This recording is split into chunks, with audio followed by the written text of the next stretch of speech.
ಯಾವ ಹುಡುಗ psychologically healthy ಆಗಿರ್ತಾನೆ, ಯಾವ ಹುಡುಗನ ಸ್ಟ್ಯಾಂಡರ್ಡ್ಸ್ ಹೈ ಇರುತ್ತೆ, ಆ ಹುಡುಗ ಒಂದು ಹೈ ವ್ಯಾಲ್ಯೂ ಹುಡುಗಿನ ಒಂದು ಲೋ ವ್ಯಾಲ್ಯೂ ಹುಡುಗಿ ಜೊತೆ ಕಂಪೇರ್ ಮಾಡಿ ನೋಡ್ತಿರ್ತಾನೆ.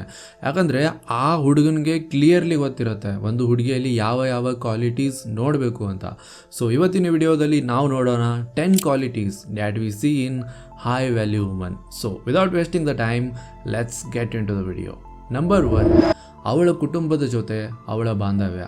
ಒಂದು ಹುಡುಗಿಯ ತಂದೆ ಅವಳ ತಾಯಿ ಜೊತೆ ಯಾವ ಥರ ವ್ಯವಹಾರ ಮಾಡ್ತಾನೆ ಮತ್ತು ಒಂದು ಹುಡುಗಿಯ ತಾಯಿ ಅವಳ ತಂದೆ ಜೊತೆ ಯಾವ ಥರ ವ್ಯವಹಾರ ಮಾಡ್ತಾಳೆ ಮತ್ತು ಅವಳ ತಂದೆ ತಾಯಿ ನಡುವೆ ಎಷ್ಟು ಪ್ರೀತಿ ಇದೆ, ಇವೆಲ್ಲ ನಮಗೆ ಏನು ಹೇಳುತ್ತೆ ಅಂದರೆ ಆ ಹುಡುಗಿಯ ಅಟ್ಯಾಚ್ಮೆಂಟ್ ಸ್ಟೈಲ್ ಯಾವ ಥರ ಇದೆ ಮತ್ತು ಫ್ಯೂಚರಲ್ಲಿ ಆ ಹುಡುಗಿ ನಿಮ್ಮ ಜೊತೆ ಯಾವ ರೀತಿಯ ಒಂದು ಬಾಂಧವ್ಯ ರೀಕ್ರಿಯೇಟ್ ಮಾಡುವುದಕ್ಕೆ ಪ್ರಯತ್ನ ಮಾಡ್ತಾಳೆ ಅಂತ ನಿಮಗೆ ಗೊತ್ತಾಗುತ್ತೆ. ಯಾಕಂದರೆ ಚಿಕ್ಕವರಿದ್ದಾಗ ನಾವು ಯಾವ ಥರದ ಹ್ಯೂಮನ್ ಇಂಟ್ರ್ಯಾಕ್ಷನ್ಸ್ ನೋಡಿರ್ತೀವಿ ಅದರ ಬೇಸಸ್ ಮೇಲೇ ನಾವೇನು ಅನ್ಕೋತೀವಿ ಅಂದರೆ ಪ್ರೀತಿಯ ಡೆಫಿನೇಷನ್ ಹೀಗೆ ಇರುತ್ತೆ, ಹೀಗೆ ವ್ಯವಹಾರ ಮಾಡಬೇಕು ಅಂತ ಅನ್ಕೋತೀವಿ ಮತ್ತು ನಾವು ಅದೇ ಡೆಫಿನೇಷನ್ನ ನಮ್ಮ ಫ್ಯೂಚರ್ ರಿಲೇಷನ್ಶಿಪ್ಪಲ್ಲಿ ಫಿಟ್ ಮಾಡುವುದಕ್ಕೆ ನೋಡ್ತೀವಿ.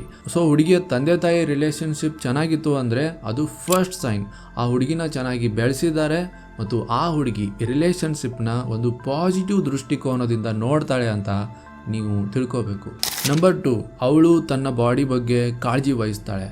ಯಾವ ವ್ಯಕ್ತಿ ತನ್ನ ಬಾಡಿಯ ಕಾಳಜಿ ವಹಿಸಲ್ಲ, ಯಾವ ವ್ಯಕ್ತಿ ತನ್ನ ಬಾಡಿಯ ರೆಸ್ಪೆಕ್ಟ್ ಮಾಡಲ್ಲ, ಯಾವ ವ್ಯಕ್ತಿ ತನ್ನ ಗ್ರೋತ್ಗೋಸ್ಕರ ಹೆಲ್ದಿ ಹ್ಯಾಬಿಟ್ಸ್ ಫಾಲೋ ಮಾಡಲ್ಲ, ಅಂಥ ವ್ಯಕ್ತಿಯಿಂದ ನೀವು ಹೇಗೆ ಎಕ್ಸ್ಪೆಕ್ಟ್ ಮಾಡ್ತೀರಾ ಅವರು ನಿಮಗೆ ರೆಸ್ಪೆಕ್ಟ್ ಮಾಡ್ತಾರೆ ಅಂತ, ಅಥವಾ ಅವರು ನಿಮ್ಮ ಗ್ರೋತ್ಗೆ ಸಹಾಯ ಮಾಡ್ತಾರೆ ಅಂತ ಏನು ಗ್ಯಾರಂಟಿ?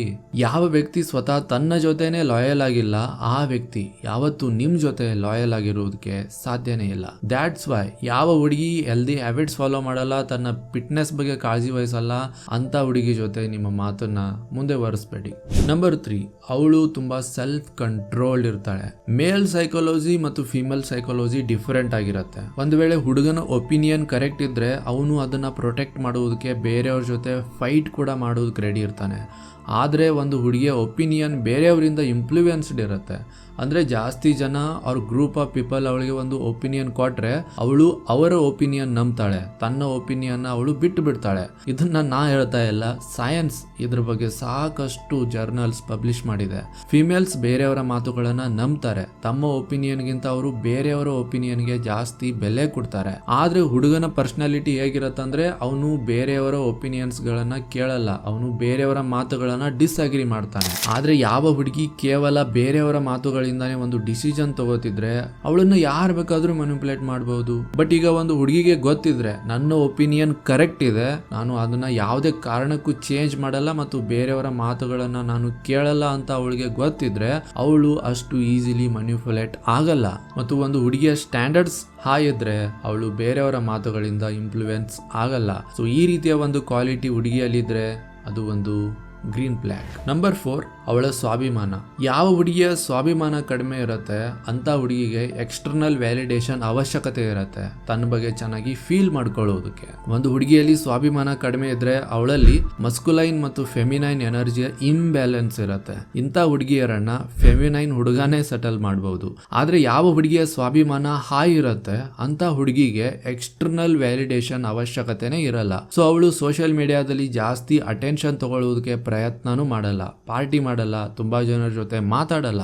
ಯಾಕಂದ್ರೆ ಅವಳಿಗೆ ಗೊತ್ತಿರುತ್ತೆ ನಾನು ಸಂಪೂರ್ಣವಾಗಿ ಪರ್ಫೆಕ್ಟ್ ಇದ್ದೀನಿ ಅಂತ. ನಂಬರ್ 5, ಅವಳ ಮೆಚುರಿಟಿ. ಒಂದು ಹುಡುಗನ ಲೈಫಲ್ಲಿ ಕಷ್ಟ ಬಂದಾಗ ಅವನು ಇಮೋಷನಲಿ ಸ್ಟ್ರಾಂಗ್ ಆಗ್ಬೇಕಾಗಿರತ್ತೆ. ಒಂದ್ ವೇಳೆ ನೀವು ಇಮೋಷನಲಿ ಸ್ಟ್ರಾಂಗ್ ಆಗ್ಲಿಲ್ಲ ಅಂದ್ರೆ ಯಾರು ಬೇಕಾದ್ರೂ ನಿಮ್ಮನ್ನ ಫಿನಿಶ್ ಮಾಡಬಹುದು. ಆದ್ರೆ ಯಾವ ಹುಡುಗನ ಲೈಫಲ್ಲಿ ಒಂದು ಹುಡುಗಿ ಕಡೆಯಿಂದ ಇಮೋಷನಲ್ ಸಪೋರ್ಟ್ ಸಿಗ್ತಿರತ್ತೆ ಅಂತ ಹುಡುಗ ಯಾವುದೇ ಕಷ್ಟ ಬಂದ್ರು ಅದನ್ನ ಎದುರಿಸಿ ಪಾರ್ ಮಾಡ್ತಾನೆ. ಸೊ ಯಾವ ಹುಡುಗಿ ಮೆಚ್ಯೂರ್ಡ್ ಇರ್ತಾಳೆ ಅಂತ ಹುಡುಗಿಗೆ ಗೊತ್ತಿರುತ್ತೆ ನನ್ನ ಪಾರ್ಟ್ನರ್ಗೆ ಇಮೋಷನಲ್ ಸಪೋರ್ಟ್ ಅವಶ್ಯಕತೆ ಇದೆ, ಸೊ ಈಗ ಸದ್ಯಕ್ಕೆ ನಾನು ಅದರ ಬೇಸಿಸ್ ಮೇಲೆ ಆಕ್ಷನ್ ತಗೋಬೇಕು ಅಂತ ಅವಳಿಗೆ ಗೊತ್ತಿರುತ್ತೆ. ಅದಕ್ಕೆ maturity is very very important. Number 6, ಅವಳ ಫ್ರೆಂಡ್ಸ್. ಒಂದು ಹುಡುಗಿಯ ಫ್ರೆಂಡ್ಸ್ ನೋಡಿ ಅವಳ ಪೂರ್ತಿ ಸರ್ಕಲ್ನ ಫೈಂಡ್ ಮಾಡಬಹುದು. ಇಫ್ ಸಪೋಸ್ ಒಂದು ಹುಡುಗಿಯ ಫ್ರೆಂಡ್ಸ್ ಅಲ್ಲಿ ಗ್ರೀನ್ ಫ್ಲಾಗ್ಸ್ ಇದ್ರೆ, ಅವಳ ಫ್ರೆಂಡ್ಸ್ ರೆಸ್ಪೆಕ್ಟ್ಫುಲ್ ಇದ್ರೆ, ಅವರು ಚೆನ್ನಾಗಿ ಮಾತಾಡ್ತಿದ್ರೆ ಆ ಹುಡುಗಿನೂ ಒಳ್ಳೆ ಇರ್ತಾಳೆ. ಆದ್ರೆ ಇಫ್ ಸಪೋಸ್ ಅವಳ ಫ್ರೆಂಡ್ಸ್ಗಳೇ ಕಚಡಗಳಿದ್ರೆ ಆ ಹುಡುಗಿಗೆ ಅಲ್ಲೇ ನಮಸ್ಕಾರ ಮಾಡಿ ಮತ್ತು ಮುಂದೆ ಸಾಗಿ. ಮತ್ತೆ ಭೇಟಿಯಾಗೋಣ. ನಮಸ್ಕಾರ.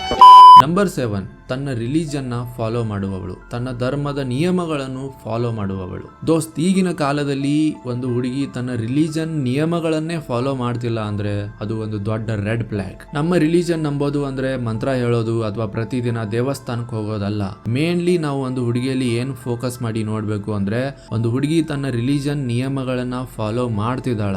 ಒಂದು ಹುಡುಗಿ ಸ್ವತಃ ತನ್ನ ಧರ್ಮದ ನಿಯಮಗಳನ್ನು ಫಾಲೋ ಮಾಡ್ತಿಲ್ಲ ಅಂದ್ರೆ ನಾಳೆ ನಿಮ್ಮ ಮನೆಯ ನಿಯಮಗಳನ್ನು ಫಾಲೋ ಮಾಡ್ತಾಳೆ ಅಂತ ಏನ್ ಗ್ಯಾರಂಟಿ?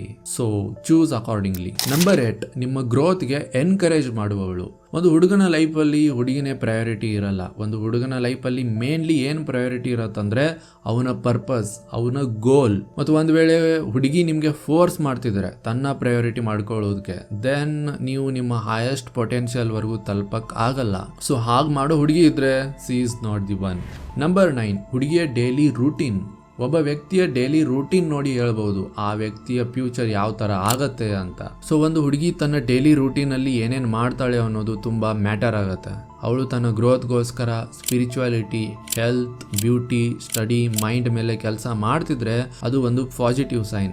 ಇಂಥ ಹುಡುಗಿ ಜೊತೆ ನೀವು ಸಂಬಂಧದಲ್ಲಿ ಬಂದ್ರೆ ಅವಳು ನಿಮ್ಮ ಗ್ರೋತ್ಗೂ ಸಹಾಯ ಮಾಡ್ತಾಳೆ. ಮತ್ತು ಇದರ ಒಂದು ಬೆಸ್ಟ್ ಎಕ್ಸಾಂಪಲ್ ಹೇಳ್ಬೇಕು ಅಂದ್ರೆ ವಿರಾಟ್ ಕೊಹ್ಲಿ ಮತ್ತು Anushka Sharma. Number 10, Har relationship with her father. ಒಂದು ಹುಡುಗಿ ಯಾವ ತರ ತನ್ನ ತಂದೆನ ಟ್ರೀಟ್ ಮಾಡ್ತಾಳೆ, ಒಂದು ಹುಡುಗಿ ಯಾವ ತರ ತನ್ನ ಅಣ್ಣನ ಟ್ರೀಟ್ ಮಾಡ್ತಾಳೆ, ಆ ಹುಡುಗಿ ಅದೇ ರೀತಿ ಬೇರೆ ಮೇಲ್ಸ್ಗಳನ್ನ ಟ್ರೀಟ್ ಮಾಡ್ತಾಳೆ. ಈಗಿನ ಸಮಯದಲ್ಲಿ ಟಾಕ್ಸಿಕ್ ಫೆಮಿನಿಸಂ ಕಾರಣದಿಂದ ಎಲ್ಲಾ ಹುಡುಗಿಯರು ಹುಡುಗರನ್ನ ಬೇರೆ ದೃಷ್ಟಿಯಿಂದ ನೋಡ್ತಿರ್ತಾರೆ. ಮತ್ತು ಒಂದು ವೇಳೆ ಆ ಹುಡುಗಿಯ ಸ್ವಂತ ಅಣ್ಣ ಅಥವಾ ಅಪ್ಪ ಅವಳಿಗೆ ಬುದ್ಧಿ ಮಾತು ಹೇಳಕ್ ಹೋಗ್ತಿದ್ರೆ ಮತ್ತು ಅವಳು ಅವರ ಮಾತನ್ನ ಅವಾಯ್ಡ್ ಮಾಡ್ತಿದ್ರೆ ಅದು ಒಂದು ರೆಡ್ ಫ್ಲಾಗ್. ಸೈಕಾಲಜಿಕಲಿ ಹುಡುಗರ ಬ್ರೇನ್ ಯಾವ ತರ ವೈರ್ಡ್ ಆಗಿರುತ್ತಂದ್ರೆ ಹುಡುಗಿಯ ಪ್ರೊಟೆಕ್ಷನ್ಗೋಸ್ಕರ ಹುಡುಗರು ಕೆಲವೊಂದು ರೂಲ್ಸ್ ಮಾಡ್ತಾರೆ. ಆದ್ರೂ ಸಹ ಆ ಹುಡುಗಿ ಆ ರೂಲ್ಸ್ ನ ಬ್ರೇಕ್ ಮಾಡ್ತಿದ್ರೆ ಅವಳನ್ನ ಕಂಟ್ರೋಲ್ ಮಾಡೋಕ್ಕಾಗಲ್ಲ. ಒಂದು ವೇಳೆ ನೀವು ಕಂಟ್ರೋಲ್ ಮಾಡೋಕ್ಕೆ ಹೋದರೆ ನೀವೇ ಸಫರ್ ಆಗ್ತೀರಾ.